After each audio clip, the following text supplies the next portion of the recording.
पाकिस्तान ने भारत से मुतालबा किया है इंक्वायरी करवाने का पहलगाम के ऊपर और फिर ताउन की हर तरह से ऑफ़र भी कर दिया है। मज़हर अब्बास साहब, क्या आपको लगता है कि इस बार सिचुएशन माजी के मुकाबले कदरे मुख्तलिफ है? इस बार दुनिया में इंडिया से मुतल्लिक जो एक तासुर है वो बड़ा बदल गया है। जो कार्रवाइयाँ हुई हैं इंडिया की तरफ से, टारगेट किलिंग्स हों, उसके सबूत मौजूद हैं, तो इस बार इंडिया को कहीं ना कहीं नुकसान पहुँचाएगा मना करना इंक्वायरी? देखिए, एक चीज़ याद रखें, दुनिया की तरफ से तो ज़ाहिर है कनाडा वगैरह की में जो चीज़ें हुई हैं और उनकी गवर्नमेंट ने जो पोजीशन ली है उससे तो इंडियन गवर्नमेंट को बड़ी एम्बैरसिंग हुई है।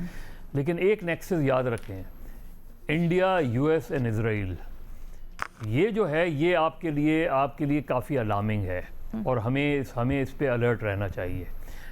और इसी सिचुएशन को, ज़ाहिर है आप जो ग्लोबल इस वक्त सिचुएशन बन रही है उसमें चाइना, यूरोप, ईरान, ये जो हैं ये बिल्कुल एक, इवन सोवियत यूनियन, ये बिल्कुल एक अलग, रशिया ये एक बिल्कुल एक अलग ब्लॉक है और अमेरिकन, इंडिया और इजराइल बिल्कुल एक अलग ब्लॉक है।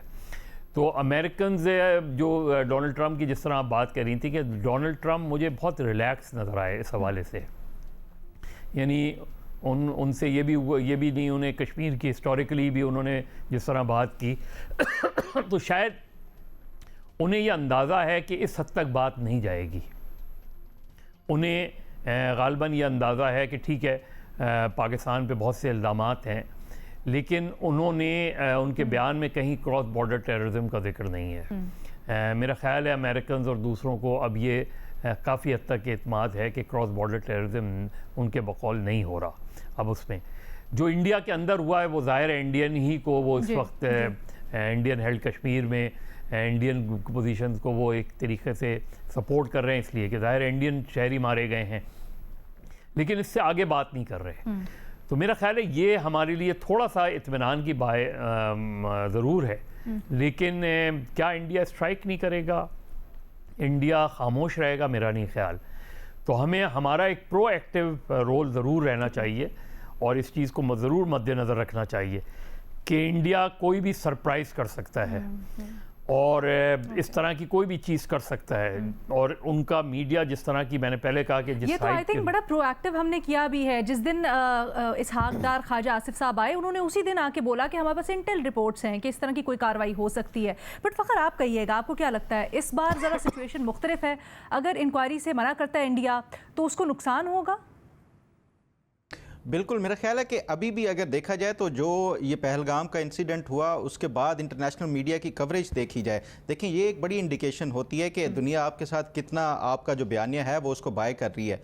2019 का जो वाक़या था उसके बाद जो मीडिया कवरेज थी और जो दुनिया की मुख्तलिफ जो वर्ल्ड कम्युनिटीज़ थी उनका रिस्पॉन्स देखा जाए, और अब अगर देखा जाए तो उसमें गो के एक बड़ी तब्दीली आई है कि उस टाइम जो US एडमिनिस्ट्रेशन थी वो डिफरेंट थी, अब जो है जो एडमिनिस्ट्रेशन है वो डिफरेंट है।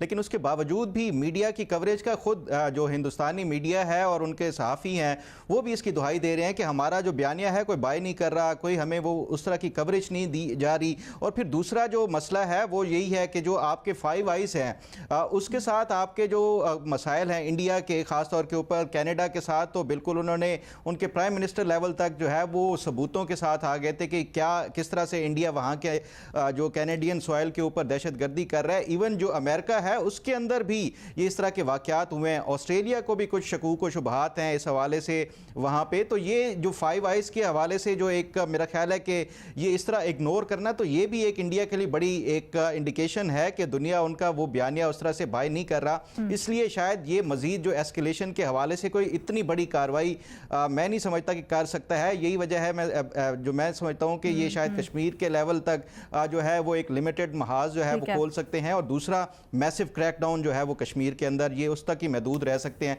उससे ज़्यादा इतनी बड़ी कोई मुझे नहीं लगता कि एडवेंचर अगर हम वैसे देखें, एक तो हम टेक्निकल बात करें कि किन फोरम्स के ऊपर उठा सकते हैं, लेकिन अगर हम ऑप्टिक्स की बात करें तो इंडिया ऑप्टिक्स के ऊपर बड़ी तवज्जो देता है। उनके मीडिया को देख लें, सोशल मीडिया को देख लें, इसको किस तरह से एक महाज खोला हुआ है। आसिफ, क्या आपको लगता है इस बार ये जो पाकिस्तान ने ऑफ़र की है उसका अगर जवाब नहीं देता इंडिया तो ऑप्टिक्स और तासुर की जंग भी वो हार सकता है? देखें, बिल्कुल हमें ये तासुर की जंग ही जीतना है। अदरवाइज़ भारत के ख़िलाफ़ जिस तरह पूरी दुनिया में इन्होंने जो कार्रवाइयाँ की हैं, टारगेट किलिंग की, अपने लोगों के, अपने मुल्क के शहरियों की, जिनको नापसंदीदा समझते थे और फिर पाकिस्तान के अंदर उन लोगों को जिनको नापसंदीदा समझते थे। देखें, पाकिस्तानी अवाम को मैं एक बात का क्रेडिट देता हूँ कि उन्होंने कभी भी किसी इंतहा पसंद तंजीम को मरकज़ में इस तरह इतनी बड़ी अक्सरियत नहीं दी जिस तरह भारत में नरेंद्र मोदी को जो है वो अक्सरियत दी जाती है, दो दफ़ा हुकूमत में लाया जाता है। तो मेरा ख्याल है कि ये तासुर उसी सूरत में ज़ाहिर होगा कि जब पाकिस्तान भारत के ख़िलाफ़ इन सबूतों को, जिनको वो हमारे सामने जिक्र करते हैं, इनको सामने लाए। भारत के अंदर भी लोग देखें कि उनकी स्टेट का जो बयानिया है वो क्या है और उनके जो एक्चुअल इक़दामात हैं वो क्या हैं। इस वक्त ये तासुर ही की जंग है और जो तासुर होता है, जो परसेप्शन होता है, वो रियलिटी से ज़्यादा किलिंग होता है। तो मैं ये समझता हूँ कि ये तासुर की जंग अगर पाकिस्तान जीत जाता है तो हमारे सारे मसाइल का हल उसके अंदर मौजूद है और इसी के ऊपर हमें ज़्यादा काम करना पड़ेगा। ठीक है जी, अब देखते हैं आगे क्या रिस्पॉन्ड करता है इसका। हमारे तजियाकारों की आपने राय जानी।